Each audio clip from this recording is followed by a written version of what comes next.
Hey,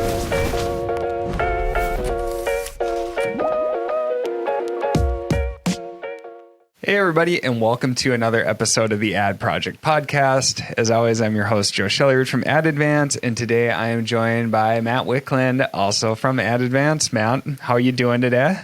Doing awesome. Yeah, moved into the new office. Everything's set up, mostly thanks to you. New podcast equipment. Life is good. Yep. Yeah.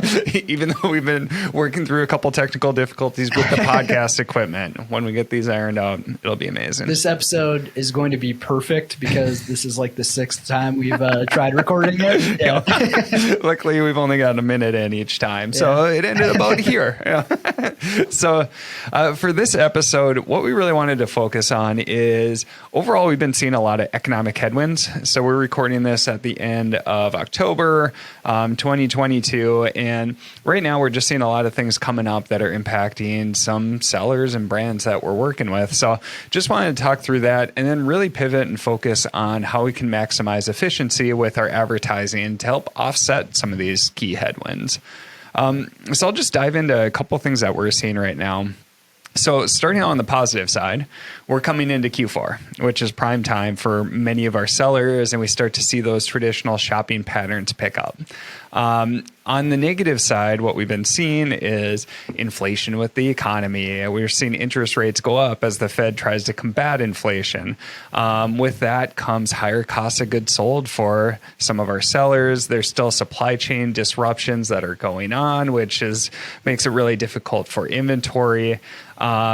Fees continue to go up for different sellers, and at the same time, it can be really tough on the pricing side to increase prices as people lose discretionary spending, and people are cutting back a bit too, seeing these different trends with the economy.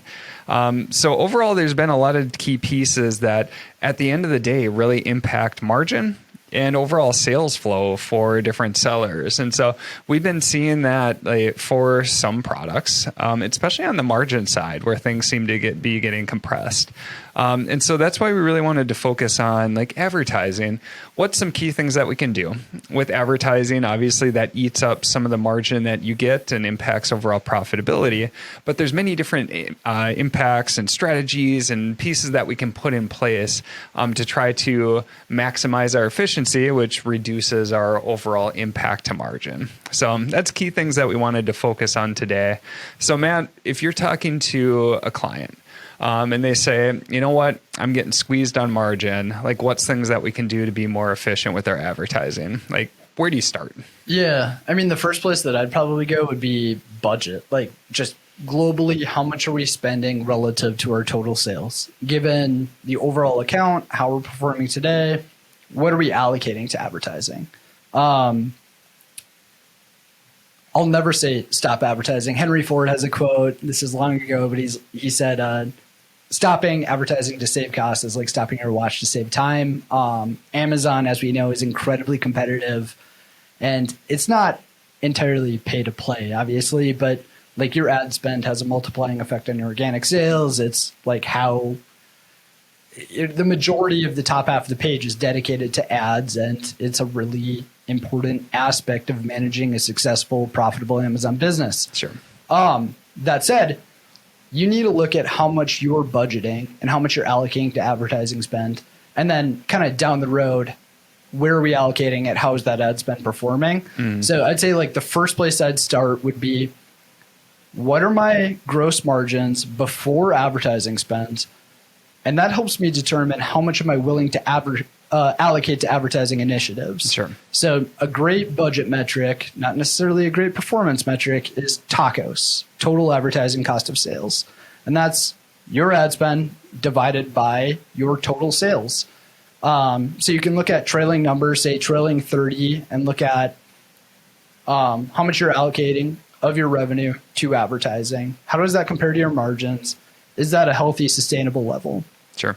From there, you can choose maybe to retrench and walk down your TACOS a little bit, see what sort of immediate effect that has on advertising performance. Longer term, there could be implications for organic sales due to effects on order velocity. But benchmark your ad spend against total sales to get an idea of how you're running. Is that sustainable? And take it from there. Sure.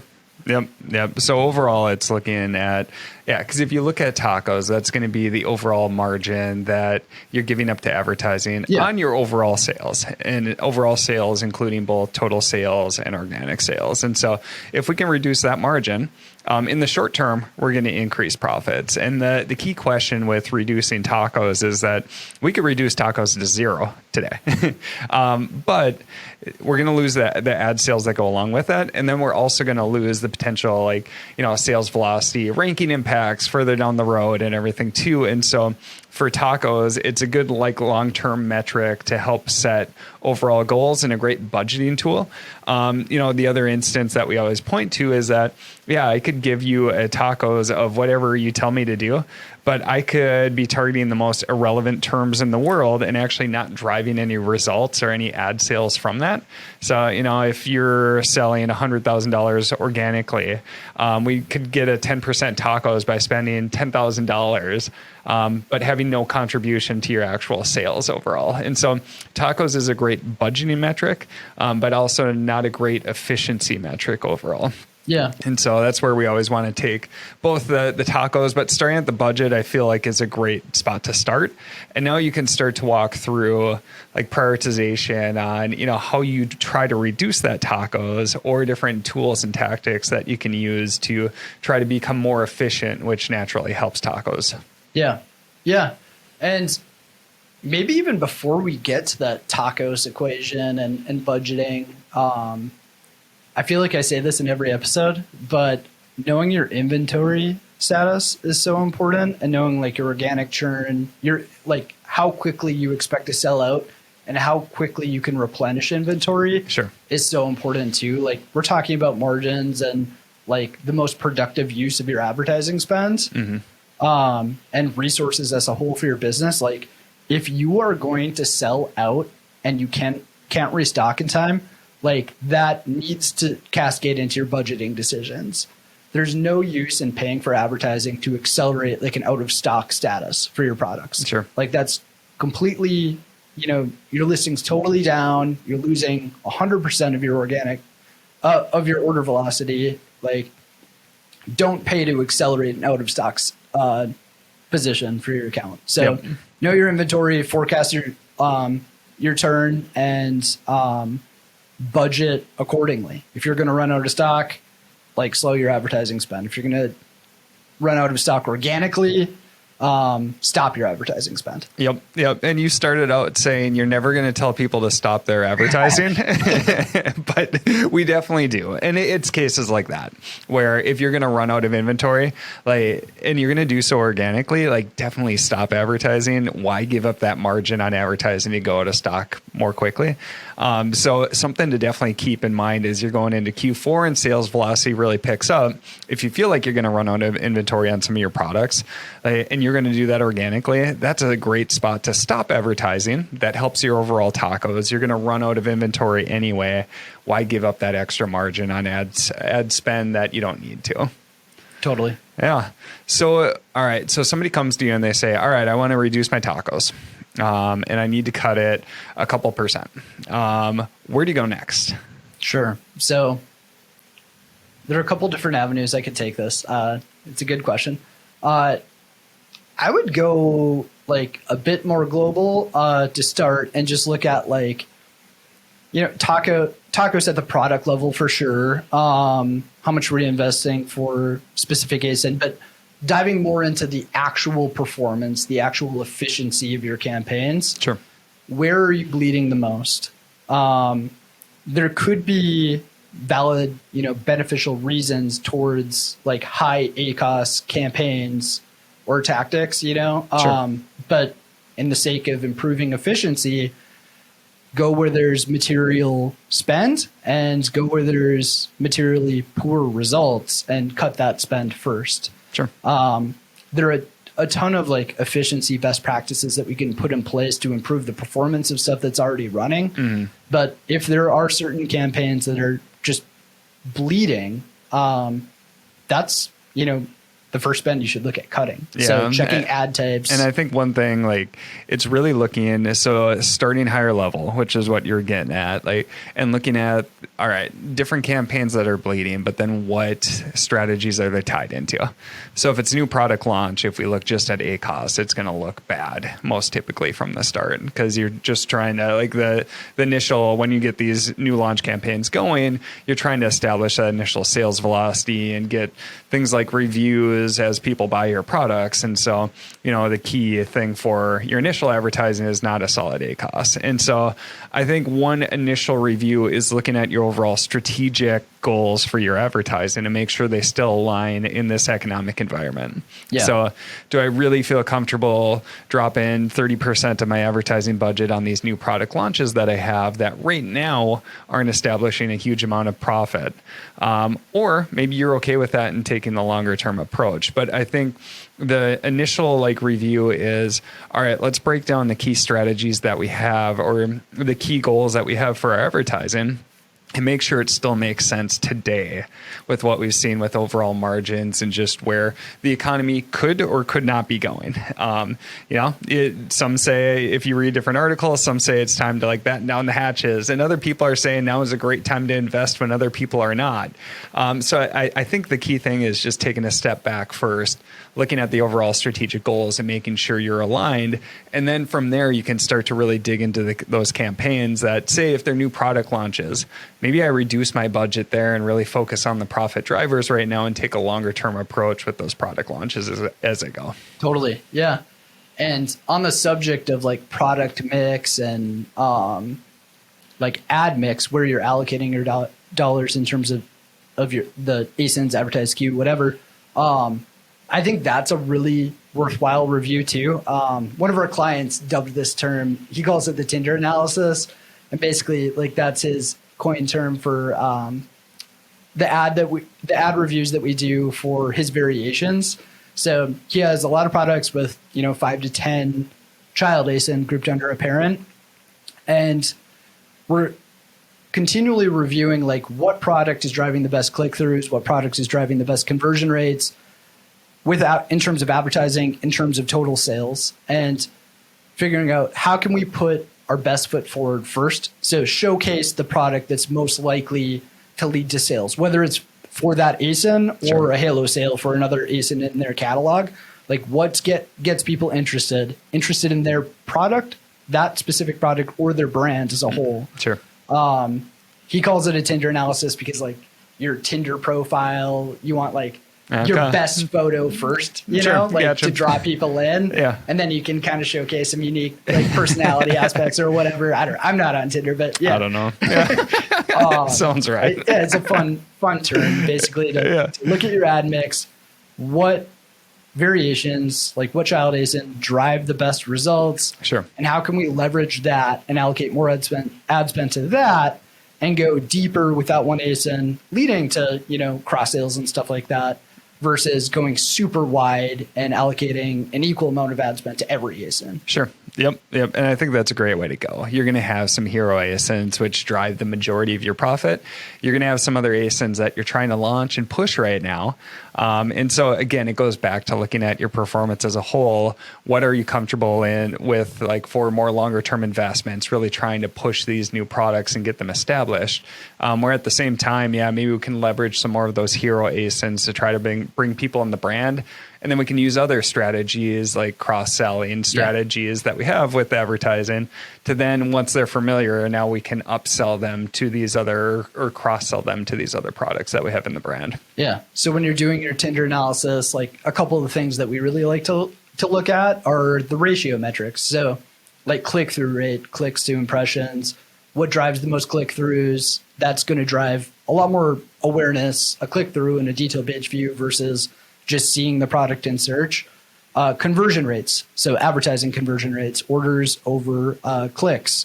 And then also on the overall account side, unit session percent, that's the overall account conversion rate metric, or order item session percent, is a great one too. So yeah, those are great metrics to review along with volume.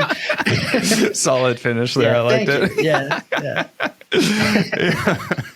Yeah. So I think the overall account review and then going product by product and looking at your strategy there is really key as you go. For specific like advertising strategies, another one that I would definitely look at too from like a short-term versus long-term perspective is like things like branded search. So if we just look at the metrics for branded search itself, ACOS is going to look really good, but people are highly likely to convert and you could be cannibalizing some of the sales there. So that could be another strategic decision that you look at and see, all right, I'm currently spending X amount on branded search and then Y amount on category or more general targeting.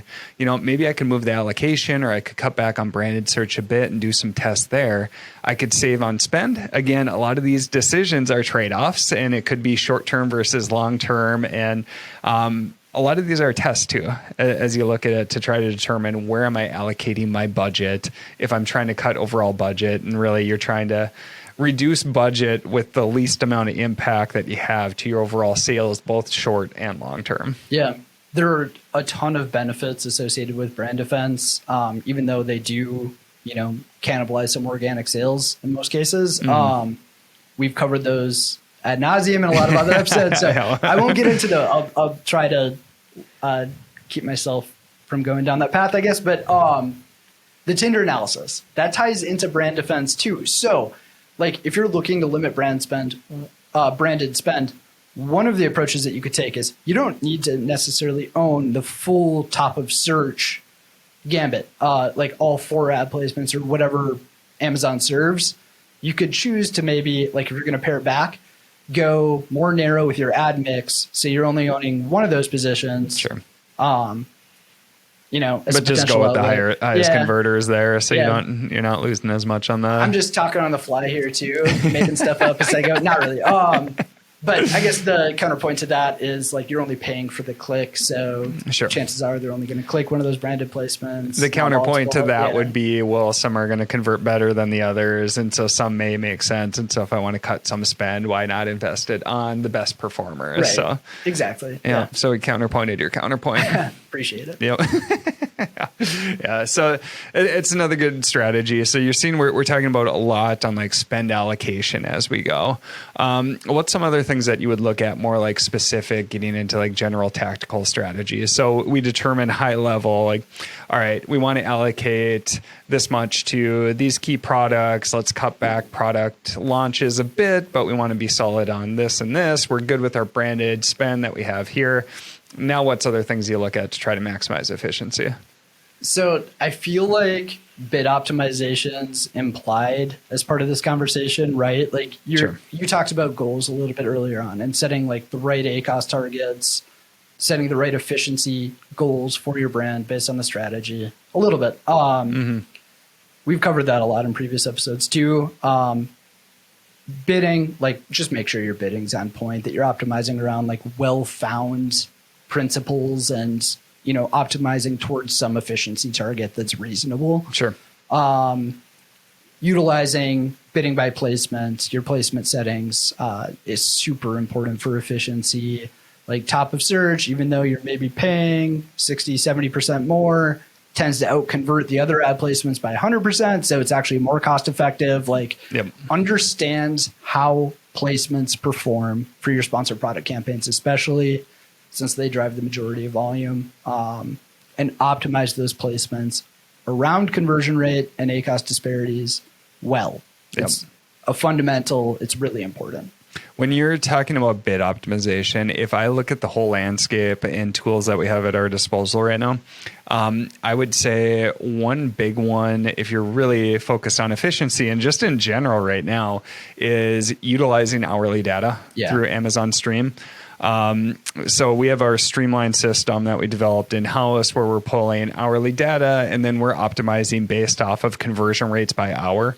You don't necessarily have to do that to take advantage of this, but we covered this in the stream episode, but there are such big changes during the day in terms of conversion rate. So it just, think about it. How likely is somebody to purchase after clicking at 2 a.m. versus at 9 a.m.? So 9 a.m. generally going to be much more likely to click and purchase. And so if we're trying to increase our overall advertising efficiency, being able to advertise or being able to own the impressions when people are most likely to lead to a sale is going to have a huge impact. And so we're seeing dramatic impacts in terms of conversion rates throughout the day, and then also in cost per click throughout the day too, which is really interesting. Like, did not expect that it would tail off as much as it does throughout the day, because a lot of people are running out of budget.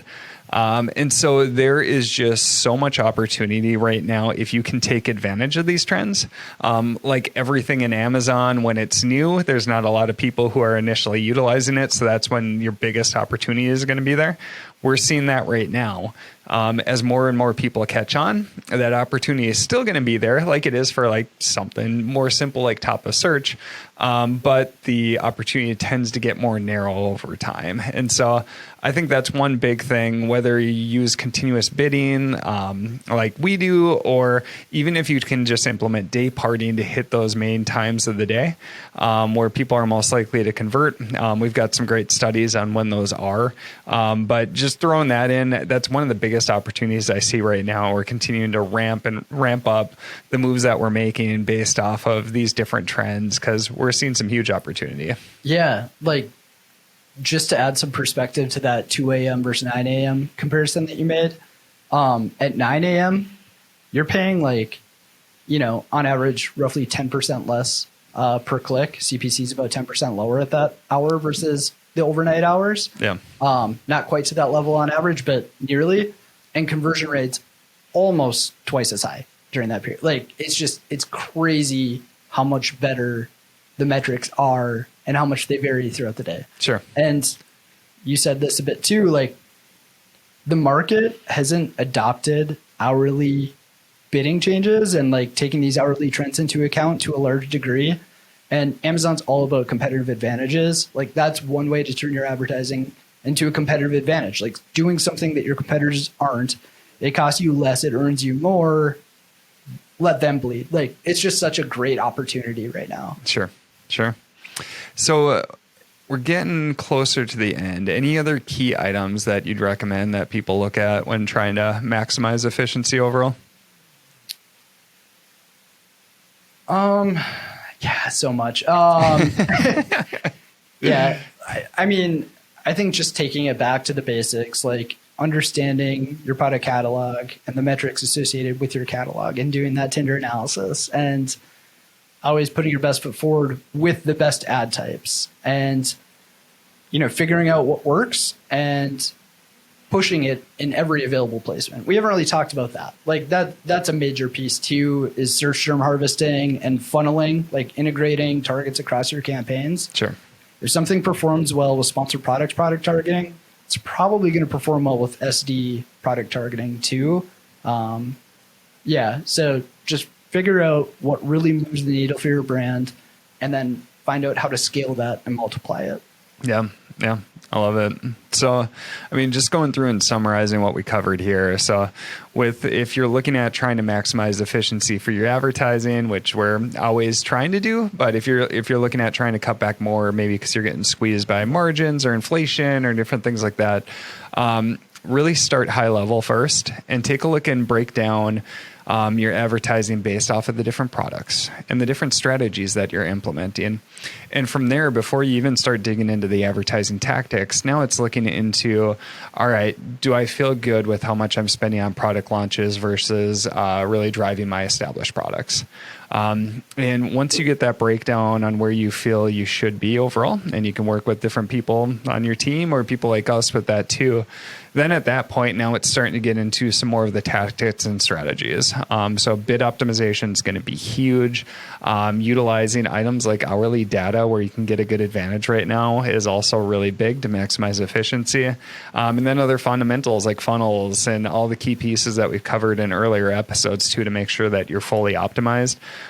All these things add up, but at the end of the day, start higher level and make sure that you're good from a strategic standpoint on where you're sitting overall, and then let that cascade down into specific actions that you have. So, and then, last item that I'll just say is, for items like Streamline or hourly data, especially as we come into Q4, if you're looking to implement something like that or want us to do a review and see what things look like and see if there's opportunity with the account, feel free to head over to Ad Advance and you can go to our free campaign review tool, or you can reach out on any one of the contact forms and we'd be happy to do a free account review. Just take a look as Q4 is coming up, high traffic periods are coming up, and margins are just becoming even more and more important. Happy to take a look and see if there's any key opportunities there to clean up. Pro bono, no strings. Yep, exactly. So, well, as always, really appreciate you listening to this episode of the Ad Project Podcast, and we look forward to you listening to the next episode.